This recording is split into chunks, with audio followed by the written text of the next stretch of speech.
Assalamualaikum warahmatullahi wabarakatuh. Waalaikumsalam warahmatullahi wabarakatuh. Terima kasih Pak Moderator atas kesempatan yang diberikan kepada saya. Pertama-tama saya ingin mengucapkan terima kasih juga kepada para senior saya, ada Ujang Komarudin. Beliau ini sebenarnya lagi kurang sehat. Bahkan harusnya tiap hari beliau ini 3 sampai 6 TV itu harus dilayani sama beliau. Sebagai pengamat politik nasional yang menjadi rujukan juga di dunia politik Indonesia. Kemudian ada Bang Azwar. Kita juga sebenarnya tahu Bang Azwar ini sudah sangat luar biasa. Kalau teman-teman di HMI itu pasti tahu siapa Bang Azwar. Ada satu poin yang mungkin saya perlu cermati.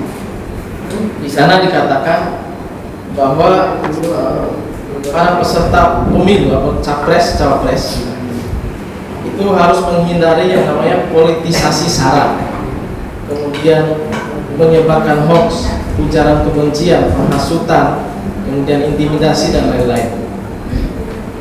Nah, teman-teman sekalian, kampanye capres cawapres itu ada dua menurut saya. Yang pertama itu kampanye langsung. Kampanye langsung itulah yang dilakukan oleh misalnya Pak Ganjar Mahfud turun di kick off kampanyenya itu, Pak Ganjar ada di Merauke, kemudian Pak Mahfud ada di Sabang. Jadi mewakili Sabang sampai Merauke itu merupakan kick off kampanye beliau. Nah, itu menggambarkan bagaimana mereka ingin merepresentasikan Indonesia dari Sabang sampai Merauke, ingin memberikan kampanye yang santun, kemudian kampanye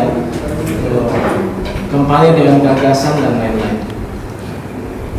Demikian juga dengan calon yang lain, misalnya Amin, kemudian Prabowo Gibran turun langsung ke lapangan kayak tadi misalnya memberikan makan, membagi susu dan sebagainya. Tapi ada kampanye yang menurut saya yang perlu kecerdasan kita untuk memahaminya, yaitu kampanye online. Kampanye online maksudnya ada di media sosial, kemudian media dan sebagainya. Cuma yang banyak yang kurang bisa dikontrol adalah perdebatan atau peperangan di media sosial, karena di sana ada banyak konten-konten yang kemudian tanpa standar itu viral, kemudian bahkan belum terverifikasi kebenarannya, bahkan masuk kategori fitnah di media sosial itu. Di semua tim kampanye, semua punya command center yang berkaitan dengan perang udara. Kalau bahasa mereka, perang udara itu kalau kampanye langsung tadi adalah perang darat. Nah, istilah mereka yang melalui media sosial dan lain-lain adalah perang udara. Jadi perang konten, perang komentar, perang urat saraf melalui media sosial. Misalnya ujaran-ujaran kebencian misalnya di media sosial itu belum terlalu bisa ditindak oleh petugas, karena ketika misalnya diverifikasi akunnya, ternyata akunnya adalah akun bot, akun buzzer. Jadi beberapa kali misalnya kita di lapangan menemukan misalnya kemarin saya juga mendampingi Mbak Yeni Wahid misalnya turun langsung ke lapangan. Jadi konten-konten yang kita bikin yang kemudian kita upload di media sosial, Instagram misalnya, tiba-tiba langsung dikomentari oleh 3.000 sampai 4.000 netizen dengan narasi-narasi yang sangat tidak pantas menurut saya. Ketika kita verifikasi akun itu, kita klik satu-satu, nah ternyata akunnya adalah akun bot, akun yang bisa kita bilang adalah buzzer. Nah, menurut saya kampanye-kampanye seperti itu menggunakan buzzer, kemudian menggunakan akun anonim dan sebagainya, saya kira perlu dikurangi dalam kampanye Pilpres 2024 karena menurut saya itu udah ketinggalan karena dulu 2014 kemudian 2019 itu masih tren. Jadi buzzer itu masih dipercaya bisa menggiring opini publik. Tapi sekarang itu sangat saya bisa dibilang tidak diperhatikan karena dianggap robot dan nggak punya jiwa. Itu yang kedua. Yang selanjutnya menurut saya yang perlu kita pahami sebagai generasi muda juga bahwa kampanye itu adalah ajang bagaimana capres cawapres menjual gagasannya, memperkenalkan gagasannya tentang keindonesiaan, kebangsaan, ekonomi, pertahanan, politik dan sebagainya. Di sanalah kita akan melihat bagaimana isi kepala capres dan cawapres ini. Bagaimana mereka akan membawa Indonesia ke depan. Jadi kita harus melihat itu, melihat kalau kata Bang Azwar tadi track record. Tapi kalau kita membahasakannya rekam jejak. Jadi kita harus melihat bagaimana gagasan mereka tentang Indonesia. Bagaimana kalau kemudian ada capres atau cawapres yang malah konsep kampanye itu seperti kata Bang Azwar tadi, gemoy itu apa gemoy itu, gagasan atau apa gitu, apa untungnya untuk Indonesia ke depan gemoy itu. Nah kalau menurut saya kampanye simbol-simbol seperti itu menggambarkan bahwa apa yang ditampilkan itu kontras sebenarnya dengan apa yang sebenarnya terjadi.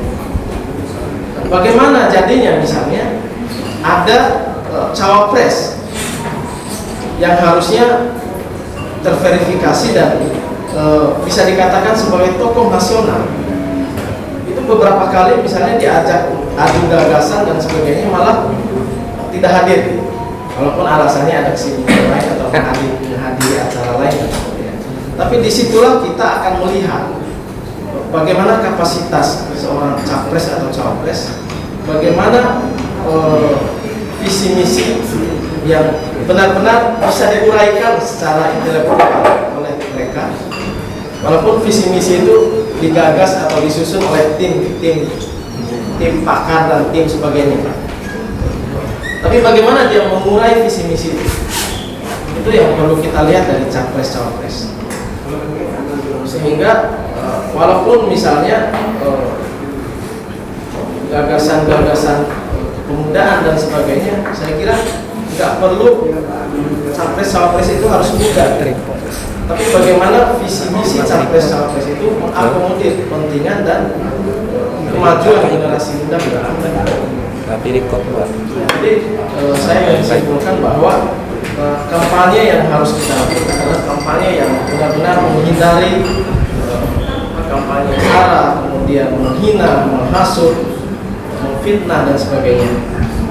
Kemudian yang kedua, kampanye kita harus bijak melihat media sosial. Jadi perang udara antar capres cawapres itu kita harus bijak melihat bagaimana memverifikasi kebenaran dan sebagainya. Kemudian yang terakhir,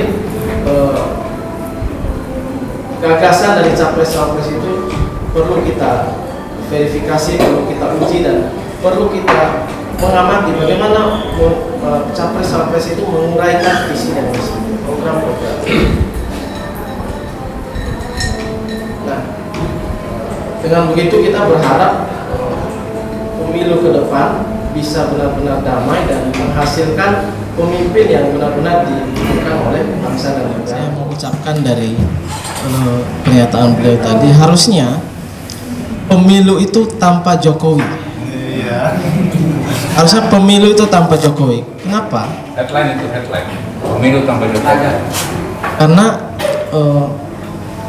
bagaimana kita menyambungkan logika kita? Misalnya kita tahu semua bahwa Pak Presiden yang lagi aktif sebagai seorang presiden adalah seorang bapak dari cawapres yang sedang bertarung. Itu bagaimana logikanya? Nanti saya jelaskan logikanya. Nah, berbicara tentang hubungan antara keluarga dengan politik, capres cawapres ini, saya kira itu merupakan lingkaran setan menurut saya yang nggak bisa dipisahkan gitu. Karena persepsi kita sebagai mahasiswa lah, sebagai mahasiswa kita bisa mengaktualisasikan teori-teori yang kita bacakan tentang politik itu dinasti politik, kemudian penguasa yang kemudian mengintervensi pemilu dan sebagainya. Saya kira itu bisa dilihat secara kritis oleh kita semua. Saya ingin mengungkapkan beberapa fakta yang ini menggambarkan bahwa sebenarnya kekuasaan yang sedang berkuasa sekarang ada hubungannya dengan penyelenggaraan pemilu yang sedang terselenggara. Contoh misalnya, saya di teman-teman di grup jubir itu kan ada banyak jubir kalau di Ganjar Mahfud itu. Salah satu jubir yang muka di Ganjar Mahfud itu adalah Aiman Wicaksono. Nah, Aiman Wicaksono ini hanya mengkritisi bahwa ada indikasi bahwa keterlibatan aparat dalam mensukseskan salah satu itulah yang dikritisi, yang kemudian dilaporkan. Yang saat ini yang anehnya lagi, kemarin surat pemanggilan itu diantar jam 23:59 itu kan ya agak aneh gitu kan. Nah, kalau kita hasil diskusi kita di grup jubir itu, ini adalah salah satu bentuk intimidasi kalau kita mengambil kesimpulan, bentuk intimidasi. Dan teman-teman bisa membacalah fakta-fakta lain mungkin yang terjadi bahwa ada keterkaitan antara kekuasaan dengan penyelenggaraan pemilu itu. Belum lagi banyak hal yang belum terungkap, misalnya posko-posko Ganjar Mahfud misalnya didatangi oleh aparat. Nah, ini menggambarkan bahwa kalau ini terus terjadi ke depan di masa kampanye ini kampanye damai itu nggak akan wujud. Bagaimana mestinya jika kita menginginkan bahwa pemilu itu tanpa Jokowi misalnya? Karena kita ingin fair sebenarnya. Kita ingin fair bahwa ada anaknya. Nah, kita kan banyak membaca di media misalnya, banyak investigasi terutama Tempo misalnya. Nah, ini bukan menuduh atau bukan menjustifikasi, tapi kita mengungkapkan fakta yang diungkap oleh Tempo, misalnya keterlibatan dari salah satu anggota keluarga yang cawe-cawe, kalau bahasa Tempo itu yang cawe-cawe mendorong anaknya untuk jadi cawapres, bahkan melakukan lobby-lobby ke pihak-pihak terkait untuk menjadikan anaknya sebagai cawapres. Kemudian kita juga merasa aneh gitu, saya menempatkan diri saya sebagai anak muda Indonesia misalnya, merasa aneh. Itu koalisi besar yang di Prabowo Gibran itu kan orang-orang hebat, ketum-ketum partainya sudah malang melintang di dunia politik, udah sangat lama, udah sangat berpengalaman, udah sangat luar biasa lah. Ada apa gitu kan? Tiba-tiba dengan waktu yang sangat singkat, anak Pak D itu, jadi tiba-tiba jadi cawapres gitu kan. Jadi dari kita tahu sendirilah keanehan proses dan sebagainya, mulai dari MK dan sebagainya. Walaupun ketua MK itu orang tua kita di Bima gitu kan. Teman-teman sekalian, jadi kampanye damai ke depan ini akan sangat ditentukan oleh sebenarnya bagaimana kita menyikapi konten kampanye, baik itu secara offline atau darat atau perang udara itu yang saya bilang tadi. Bagaimana masyarakat menyikapi itu, jangan sampai kita sebagai mahasiswa misalnya sumbu pendek gitu. Maksudnya kita tidak sanggup mendiskusikan itu dan mengambil makna atau pelajaran dari sana, bahkan mengambil mana yang harus dipilih misalnya kan. Itu juga di pihak masyarakat biasa misalnya, jangan sampai juga antar tetangga itu berantem atau nggak bicara satu sama lain hanya karena beda pilihan, hanya karena narasi-narasi yang provokatif di media sosial misalnya, yang viral, bahkan membuat banyak teman dengan teman, kemudian hubungannya bisa rusak gara-gara cara kita melihat konten kampanye itu. Untuk itu saya menghimbau sebagai jubir Ganjar Mahfud, kita melihat ini kalau kata Bang Azwar tadi, track record, kita melihat rekam jejak, kita melihat orang yang bisa dijadikan teladan. Kalau kita kan pemuda kan harusnya seperti itu, nggak harus calon yang mewakili kita itu anak muda, tapi bagaimana senior kita punya gagasan yang sangat luar biasa terkait dengan kepemudaan ke depan. Bagaimana menjadikan generasi muda sebagai generasi emas, generasi yang bisa membawa bangsa dan negara maju di tahun 2045 nanti kan. Mungkin itu dari saya. Terima kasih. Ya, terima kasih untuk Bang Iwa. Gimana untuk penanya tadi? Tapi yang nggak dibenarkan adalah nepotisme ini. Nepotismenya. Jadi politik kepentingannya gitu kan. Sulit kita membantah bahwa fakta yang terjadi di lapangan. Kita runut lah dari proses misalnya jadi cawapres itu. Kita runut prosesnya. Itu kan sangat luar biasa. Bahkan MK pun memutuskan bahwa ada pelanggaran etika berat dalam proses keputusan usia cawapres itu. Nah, di sini kan ada masalah. Nggak perlu diperpanjang lagi diskusinya, nanti di tempat lain saja. Cuma selain itu saya ingin menyampaikan ke teman-teman sekalian. Jadi Ganjar Mahfud itu ada program yang bagus. Program yang bagus bagi kita di desa-desa misalnya. Jadi ada program, kemarin saya baru komentar di media bahwa Ganjar Mahfud itu punya program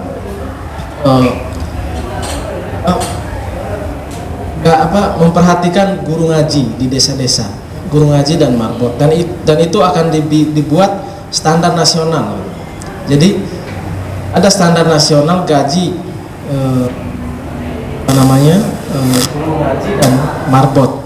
Nah, yang seperti ini mungkin perlu kita lihat bahwa konsekuensi dari program misalnya memberdayakan guru ngaji dan sebagainya itu banyak kita lihat misalnya di kampung kita di Bima misalnya.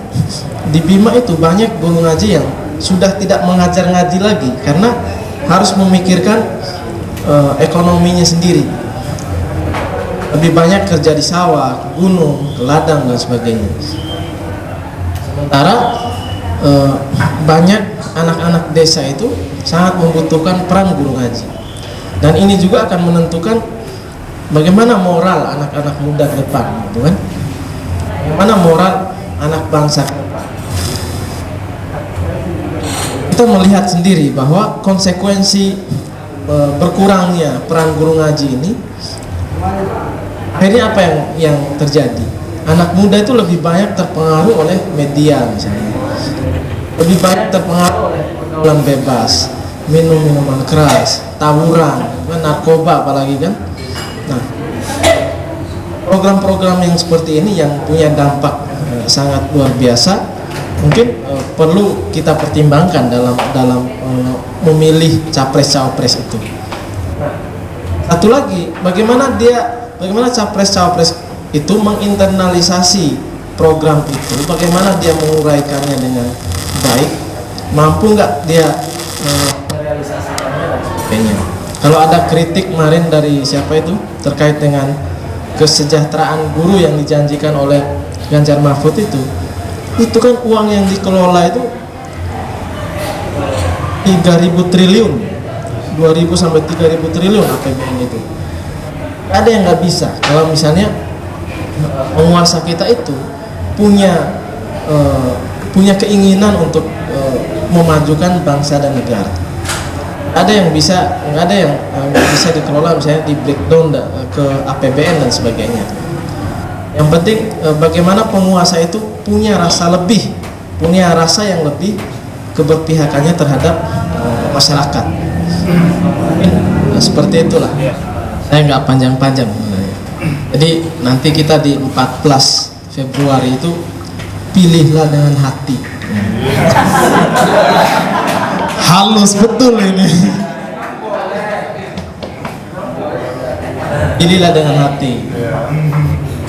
Jadi teman-teman sebagai mahasiswa pasti bisa menilai, bisa rasional. Cuma satu hal lagi, masalahnya dinasti politik atau politik dinasti itu,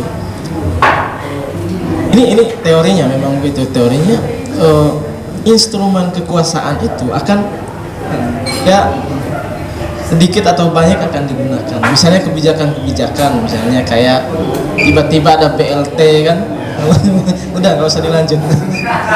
Artinya intinya kajilah dengan logika dan pikiran kita dan pilihlah dengan hati. Teman bisa paham sendiri itu. Oke. Baik, itu closing statement dari Abang Da kita, Bang Iwan. Tepuk tangan buat Bang Iwan. Selanjutnya Abang Da Azwar, closing statementnya Bang. Ini jubir Ganjar Mahfud ini sudah pengikut Agim ini. Hati. Tapi bagus juga kalau Ganjar Mahfud ini ngikut Agim, kan berarti politik identitas itu nggak ada.